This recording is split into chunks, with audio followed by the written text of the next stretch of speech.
Bonjour les traders, on est rendu pour un nouvel épisode de UPI et EuroSD. Comme vous le savez, on va toujours visualiser les analyses de ce qui se passe dans le marché. Alors si jamais tu es perdu dans tes analyses, cette vidéo va t'aider à comprendre comment bien structurer tes choses, ce qui va se passer dans les prochaines journées et ce qui s'est passé dans le précédent.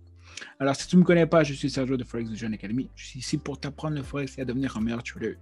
Et bien sûr, si tu as peu la chose de donner un petit like ou un petit subscribe, ce serait très apprécié. Comme tu le sais, moi mon but c'est de pouvoir t'aider en te donnant plein d'astuces théoriquement ou avec des pratiques.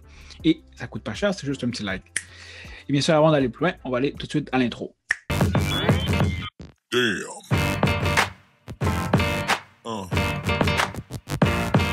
Yeah.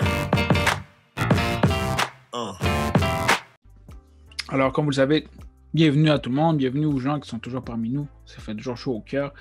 Ça fait toujours nice de voir la communauté grandir et on va tout de suite dans le feu de l'action. Alors, comme vous le savez, Forex Factory, c'est ce qu'on regarde toujours à chaque fois qu'on commence la semaine. Toujours important de regarder ce qui se passe dans les nouvelles fondamentales. Alors, si on regarde lundi, c'est passé. Mardi, JPY, il va y avoir une tentative. 10h AM demain, c'est quand même important de regarder ce qui se passe. Pour mercredi, par la suite, on va voir comme il y a quand même beaucoup de nouvelles entre 8h30 et 10h. Alors, faites attention dans vos transactions. Une nouvelle quand même importante à 2h qui va se faire dévoiler. Et bien sûr, le jeudi, il y a aussi des nouvelles à 8h30. Alors, faites attention. Et au final, vendredi, on dirait que c'est des vacances. Ouais, alors, pourquoi est-ce que je parle toujours des nouvelles? C'est simplement que des fois, si vous faites une transaction à 8h30 du matin et votre transaction est très bonne, mais si malheureusement il y a une nouvelle qui est annoncée, ben, ça se pourrait que souvent le marché soit très volatile et ça ferme votre position. Alors c'est bien bon, c'est toujours bon de savoir cette information-là pour s'éviter un chaos ou une volatilité dans votre transaction. Ok, alors si on regarde maintenant USDJPY, on peut quand même voir quelque chose quand même très bon. On peut voir que dans les 3 dernières semaines, on a eu une descente, ce qui est tout à fait normal. On a eu une grosse poussée, un gros bull time. En ce moment, le marché semble avoir touché un support quand même important. On peut voir même sur les chandelles en daily, beaucoup de, je dirais pas de doji, mais quand même des chandelles indécis qui reviennent toujours un peu à la même place. Et au final, on peut voir même qu'aujourd'hui, dans à peu près 3 heures, la chandelle va se fermer. Alors, on voit déjà qu'il y a une chandelle bull qui met une bonne pulsion vraiment pour la suite des choses. Alors, c'est très bon pour nous. C'est extrêmement très bon pour nous. Je vais juste rajouter une trendline que j'avais. Je pense que j'ai effacé sans exprès. Il devrait être à peu près ici. Et voilà. Génial. Alors, on peut voir justement que comme dans les dernières semaines, il n'y a pas eu beaucoup de mouvements. Ça a été un peu lent. Et bien sûr, la lenteur du mouvement s'est faite vraiment à cause du fait que nous étions dans un retracement. Alors, comme vous le savez, le retracement, c'est simplement la descente lorsque le marché est en montée. Le marché doit faire un retracement. Mais il a quand même fait des belles choses, comme l'a fait aussi EuroSD. C'est ce qu'on a. Moi, j'appelle ça la descente en escalier. On voit vraiment que le marché va souvent descendre ici, faire son lower low, faire son lower high, descendre ici, lower high, on pourrait dire, continuer à descendre. Il fait vraiment une belle descente quand même qui se suit.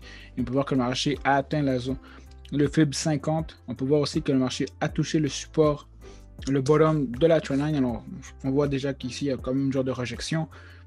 Si on s'approche un peu, on voit justement qu'il y a eu une grosse chandelle en catage qui a été formée. Le marché essaie de redescendre un peu. Une nouvelle chandelle de catage a été encore formée. Alors, il y a quand même beaucoup d'informations quand même importantes et intéressantes vraiment pour la suite des choses. On pourrait réellement s'attendre à voir que le marché pourrait changer de direction. Et c'est la raison pourquoi j'ai placé une ligne à cet endroit, parce que vraiment maintenant, sur le court terme, on veut vraiment s'attendre à voir le marché continuer à monter, arriver à cette zone-là, trouver un support et bien sûr continuer sa nouvelle montée, ce qui nous permettra par la suite de vraiment pouvoir confirmer que la structure à court terme a été brisée. Et c'est pour ça qu'on voit ici qu'il y a une descente, le marché vient retester, descendre. Mais si cette situation-là arrive aujourd'hui ou dans les prochaines journées, on pourra réellement voir que le changement de direction aura été confirmé. Et bien sûr, après ça, ce sera toujours bon de rajouter cette confirmation-là avec un catage. Alors, il faudra vraiment voir en catage là, le marché est réellement monté. C'est pour ça que je l'ai mis quand même loin. Le marché est réellement monté, faire un retracement, trouver une bonne zone et par la suite monter. Se fier sur le 30 minutes, c'est très dangereux. Je trouve que se fier sur le 4 heures et le daily, c'est vraiment l'idéal. Le daily, c'est toujours, vous vous trompez jamais, mais sinon, catage aussi, ça peut être une bonne indication. Mais on peut quand même voir que le marché en soi est en train de démontrer vraiment une bonne pulsion du marché. du bull time, et on peut voir également que le marché est en train de respecter la trendline que j'avais tracée précédemment. Et c'est tout à fait normal. Le marché est en train de faire la formation de son higher low pour après ça, dans le futur, faire la formation de son lower high, je veux dire de son higher high. Si vous avez eu la chance de regarder la vidéo que j'avais parlé de cette fin de semaine, Fibs Extension et tout, encore là, on peut utiliser encore la même stratégie. Ça, ce serait exemple le premier take profit si le marché bien sûr démonte et confirme le changement de direction pour aller en higher high à moyen terme. Alors, on pourrait vraiment se targeter des petits take profits ici, un ici, et par la suite, on va vers le haut, un autre ici. Et si jamais vous voulez vraiment prendre le Fibs Extension, je vois jusqu'à où ça descend. Ça. On pourrait prendre ça, le Fibs, je vais me tasser ça ici. Prendre le Fibs Extension dans l'endroit le plus bas jusqu'à la fin de la montée et on met le retracement jusqu'à la fin du retracement. Et on devrait voir après ça que ça, le moins 27, ce serait réellement notre premier take profit sur le long terme. Et si on continue, le deuxième, ce serait à 100, logiquement, et en continuant vers le haut. Alors, Fibs Extension, Fibs retracement, c'est vraiment une bonne façon d'utiliser pour aller chercher les take profits. Mais sur la montée et tout va prendre un peu de temps, mais il faudra vraiment le moment important vraiment cette semaine, ça va être aujourd'hui ou je pense demain, d'attendre réellement que le marché démontre pour de vrai le changement de structure qui va être ici. Et après ça, ce sera vraiment à vous de jouer pour vraiment prendre l'opportunité et aller en action. Alors ça, c'est un peu ce que je vois ce que je projette dans les prochaines journées. Mais bien sûr, comme je dis, il faudra réellement attendre cette situation-là, brisure de la structure, retest, et bien sûr, ça, ce sera un buy. Ce sera le bon moment pour faire une transaction. Comme vous le savez, EURUSD, c'est un peu la même chose que USDJPY. Si vous savez quand même bien, ça veut dire quoi? La corrélation, alors lorsque un monte, l'autre descend, alors la corrélation des deux est de 70% à peu près, ou 74%, j'oublie toujours, mais lorsque un monte, l'autre descend, en général, bien sûr, et dans ce cas-là, on peut voir aussi que l'EURUSD est en train de tranquillement pavé de démontrer bientôt un changement de direction. On a pu voir dans les dernières journées, et c'est très très beau, je trouve personnellement qu'il a fait un effet escalier encore une autre fois. J'ai mis les zones et tout. On peut voir que le marché a trouvé une zone, est descendu, trouvé un support, brisé l'autre et est allé à la suite de l'autre mouvement. Alors c'est vraiment c'est vraiment un mouvement que je dirais pas qui est facile, mais c'est quand même simple d'aller chercher des transactions gagnantes si vous placez bien vos stop loss et tout. C'est quelque chose qui est quand même relativement facile parce que les choses se répètent et vous savez que le marché de base doit aller retester le top de la trendline et sinon, comme je disais, 61,80 ou sinon retester la zone, la résistance en daily. Alors c'est ça qui arrive. Justement, c'est pour ça que je me suis mis une jaune ici vers le haut, parce que je m'attends justement que le marché se dirige à peu près ici, pour après ça faire une réjection et après ça démontrer une belle descente. Alors, si je pourrais le dessiner, juste pour vous éclaircir un peu, je vais me rapprocher un peu. On voit quand même bien beau vraiment le marché, mais exemple, si j'avais à le dessiner, le marché devrait continuer vers le haut. Je vais monter ça un peu. On va monter ça un peu. Bon, enfin. Si exemple j'avais à donner un petit scénario, on s'attendrait justement que le marché trouve. Bien sûr, ce que je dis, c'est pas toujours net et clair, mais ce serait exemple ça le scénario. Le marché ici, on voit vraiment que le marché a retrouvé une résistance. Le marché finalement décide de briser le bottom de la trendline. Le marché fait une grosse descente, remonte ici pour vraiment voir si exemple c'est un fake ou il va monter. Bien sûr, dans le cas où on sait que le marché est dans un trend à long terme et à moyen terme. Alors, on sait que justement que le marché est en train maintenant de finaliser la formation du lower high et va après ça faire la formation du lower low. Alors, ce serait important de voir ce mouvement-là et à partir d'une issue d'ici, ce sera là l'opportunité de faire votre sell entry, vous placez votre stop loss en haut justement du mouvement et comme ça, vous évitez d'avoir des fake out et tout autre scénario qui pourrait être triste. Mais bon, il n'y a pas eu, comme je disais depuis une couple de semaines, il n'y a pas eu beaucoup de mouvements qui sont faits, mais je pense que l'important dans les mouvements, c'est pas de rentrer partout, c'est vraiment rentrer dans des moments clés, et je pense que les moments clés se voient très logiquement dans les zones bleues, c'était vraiment les moments idéaux pour rentrer. Pour rentrer ici, ici et ici, idéal. Mais dans la mesure des choses, on peut aussi voir que le marché a aussi fait un double bottom, a aussi retesté le support. Alors, mais si vous manquez votre entrée, attendez voir si le marché ne va pas décider de rejeter la résistance et aller encore vers le bas. Ici, ce qui s'est passé encore là, c'est là l'importance de bien placer son stop loss parce que si vous avez placé votre stop loss à 1.19980, on peut voir que le marché est allé peut-être, je pense, 6 pips plus bas. Alors, c'est toujours bon de laisser un peu respirer votre stop loss pour que la transaction soit gagnante. Ne vous trouvez pas dans le piège d'avoir un stop loss trop serré, avoir une transaction trop serrée.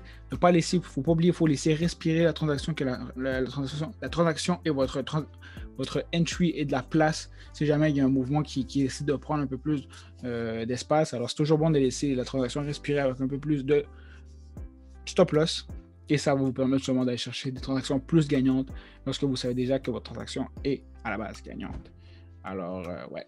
Et par la suite, pour terminer, on va dire dans le cas, dans la situation dans laquelle on confirme, bien sûr, ça c'est simplement un scénario pour vous aider, on confirme que le marché a fini son lower high et tout. Alors, on veut se diriger vraiment vers le haut. Je vais enlever un petit peu de choses, je trouve qu'il y a un petit peu trop de barbeau. Voilà. Alors, on voit vraiment que le marché s'en va vraiment maintenant vers le bas. Alors, ce qu'on va faire, c'est qu'on va utiliser encore le Fibs Extension. Si vous voulez, vous pouvez utiliser le Fibs retracement qui a été utilisé là pour aller vous guider pour des take profit. Bien sûr, ça va vous guider à avoir vraiment des petites choses, des petits points de repère. Mais ce que j'ai un exemple avec le Fibs Extension, c'est qu'on peut vraiment aller voir, OK, mais quel sera réellement le prochain lower high. On peut voir que ça, au minimum, ce sera à moins 61 que le marché doit faire. Et par la suite, réellement, on pourrait se targeter comme le prochain low, que ce sera à peu près à 1.15848. Et de cette façon-là, vous pouvez déjà vous projeter votre mouvement sur ce qu'on appellerait un long terme. Ce serait dans votre tête le prochain mouvement. Et c'est grâce seulement au Fibs Extension. Et si vous voulez aussi utiliser le Fibs retracement, c'est à votre guise. Il n'y a aucune mauvaise et bonne réponse. Parce que comme vous pouvez voir justement le Fibs Extension, je veux dire retracement, on peut voir justement que le marché ici à moins 61,80, 50, 38, 23, 0 et moins 27. On peut voir relativement que le moins 27 est quand même assez proche du 100. Le 0 est un peu loin du 61. Mais pareil, c'est quand même des fibs très importants parce que des fois, le marché s'arrête, des fois ici, trouve une résistance ou un support et va remonter un peu pour ça redescendre. Alors, c'est toujours bon de vous mettre peut-être les deux fibs pour vous guider dans votre transaction pour ne pas vous demander pourquoi est-ce que le marché n'est pas allé à 100 directement. Des fois, c'est simplement qu'il trouve un support comme vous voyez ici dans l'orange, le support en catalage, ou si des fois, c'est le fibs qui peut trouver. Il y a beaucoup de choses qui viennent en compte.